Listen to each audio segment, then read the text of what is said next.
केला बेचने वाली चुड़ैल।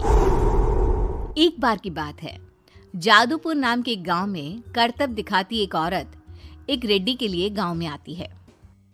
आइए आइए मेहरबान कदरदान, खाइए रोहड़ा के ताजे ताजे केले। कभी खाए नहीं होंगे ऐसे केले, पीले पीले केले खाइए।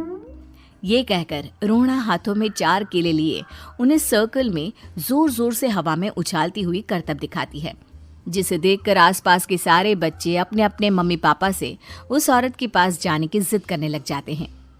पापा, ऐसा तो सर्कस में बॉल से होता है ना, ये आंटी तो केले से कर रही है। चलिए ना पापा, देखते हैं। रोहड़ा एक पतली सी तार पर चलती हुई केलों से करतब दिखाती है। आते जाते सभी लोग बाहर रुककर उसके करतब देखते हैं और वाह वाही करते नहीं थकते। जैसे ही एक आदमी पास आकर उसे पैसे देने लग जाता है, तब वो कहती है, अरे नहीं नहीं साहब, मैं करतब तो बच्चों के मन को बहलाने के लिए करती हूँ। धंधा तो मेरा केले का है। पीछे देखो मेरी रिड्डी, जो भी मेरे केले खाएगा मेरी तरह चुस्त दुरुस्त और तंदुरुस्त हो जाएगा। पता चलता है क्या कि मेरी उम्र 55 की है। अरे पर ऐसे ठंड के मौसम में कोई केला क्यों खाएगा? ये ऐसे वैसे केले नहीं है साहब, ये शरीर में गर्मी देते हैं, ठंड को दूर भगाए। जो भी रोहिणा के केले खाए। पापा, अगर मुझे केले नहीं मिले तो मैं घर नहीं जाऊंगी। तभी उसके पापा कहते हैं कि बेटा, केले ठंड में कभी गर्मी नहीं देते। ये सब कहने की बातें हैं, सामान बेचने का तरीका है इनका। पर पिंकी नहीं मानती। मैं केले खाऊंगी। पिंकी की जिद के आगे नत्थू हार जाता है और उसे केले खरीद कर दे देता है। पिंकी खुश होकर केले घर ले आकर खाती है। अब मैं भी करतब करूंगी, कितना मजा आएगा। जादुई केले। पिंकी पहला केला खत्म भी नहीं करती कि वो बेहोश हो जाती है। दूसरे केले से एक काला धुआं आता है और रोहड़ा चुड़ैल बनकर बाहर निकल आती है। मेरे भूतिया केले बच्चे न खाए, ऐसा हो ही नहीं सकता।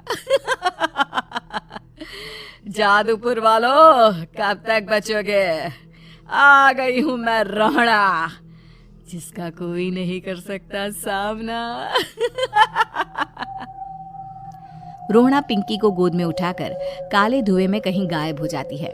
शाम के वक्त नत्थू घर लौटता है और पिंकी को घर में ना पाकर उसकी माँ से कहता है, माँ पिंकी कहाँ है?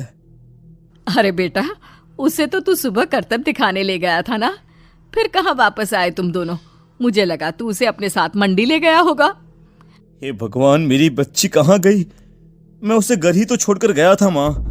नत्थू गांव के घर कोने में अपनी बेटी को ढूंढता है, पर उसे वो कहीं नहीं मिलती। परेशान होकर आखिर रो रो कर नत्थू हिम्मत हार कर घर लौट आता है। अगली सुबह रोहड़ा फिर से करतब दिखाने आती है और इस बार पिंकी की तरह रोनी केले खरीद लेता है। 50 रुपए दिए थे पापा ने, सारे पैसों की मैंने केले खरीद लिए हैं। अब मैं भी आंटी की तरह ही करतबबाज बन जाऊंगा। यही सोचते हुए रोनी केले खाता है और पहला अकेला केला आधा खत्म भी नहीं करता कि चुड़ैल उसके सामने आ जाती है। मेरे साथ चलने का समय आ गया है रोनी। ये तो बस शुरुआत है। अब इस गांव के सारे बच्चे धीरे धीरे मेरे कब्जे में होंगे, एक बच्चा भी नहीं बचेगा। ये कहकर रोना रोनी को गोद में लेकर काले धुएं में अदृश्य हो जाती है। इसके बाद हर रोज गांव में से कोई ना कोई बच्चा गायब होता, पर ऐसा क्यों हो रहा है किसी को भी समझ में नहीं आ पा रहा था।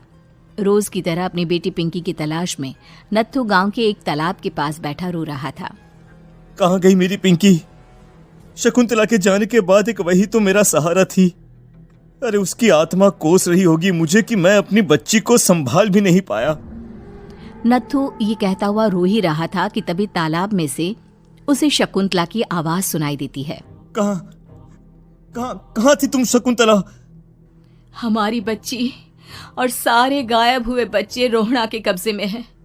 वो बच्चों को जो केले देती है उससे बच्चे बेहोश हो जाते हैं और उसके कब्जे में आ जाते हैं और वो उन्हें ले जाकर काली दुनिया में ले जाती है। पर वो ऐसा क्यों कर रही है? ये मैं नहीं जानती, पर उस दुनिया का रास्ता मैं आपको बता सकती हूँ। जहां ये नदी खत्म होती है वहां एक केले का पेड़ है, उसके नीचे एक दरवाजा है, वहीं से रास्ता जाता है उस दुनिया का। ये कहकर शकुंतला की आत्मा गायब हो जाती है। गांव के सभी लोग झुंड बनाकर उसी रास्ते से काली दुनिया में चले जाते हैं और वहां देखते हैं कि सारे बच्चे वहां काम कर रहे थे। पापा मुझे ले चलो यहाँ से। पापा पापा। सभी बच्चे अपने मम्मी पापा से लिपट जाते हैं। तो तुम लोग यहाँ तक आ गए? क्यों हमारे बच्चों को पकड़ लिया तूने? तुझे शिकार ही बनाना है तो ले, हम सब आ गए हैं, हमें खा ले। नहीं, मुझे बच्चे चाहिए। मेरे बच्चे के बदले तुम लोगों के बच्चे। क्या मतलब? मैं इसी गांव में रहने वाली एक औरत थी। केले की चोरी के इल्जाम में मेरे बेटे को गांव वालों ने इतना मारा कि वो मर गया। उसी दिन मैंने ठान लिया कि गांव वालों का भी वही हाल करूंगी। कुछ दिन बाद बेटे के चले जाने के दुख में मैं भी मर गई और मेरी भटकती आत्मा एक चुड़ैल बन गई। और फिर मैंने बदला लिया तुम सबके बच्चे छीनकर। बर्दाश्त नहीं कर पाए ना? सोचो मुझ पर क्या बीती होगी। हमें माफ कर दो रोना। पता नहीं ये किसकी गलती थी, पर हम सभी माफी मांगते हैं। हमारी खुशियां लौटा दो, तुम भी तो एक माँ हो। गांव वालों की बात सुनकर रोना का मन पिघल जाता है और वो बच्चों को छोड़ देती है। उसके बाद काली दुनिया बच्चों के लिए जादुई दुनिया बन जाती है। अब कोई भी कभी भी वहां आ जा सकता था।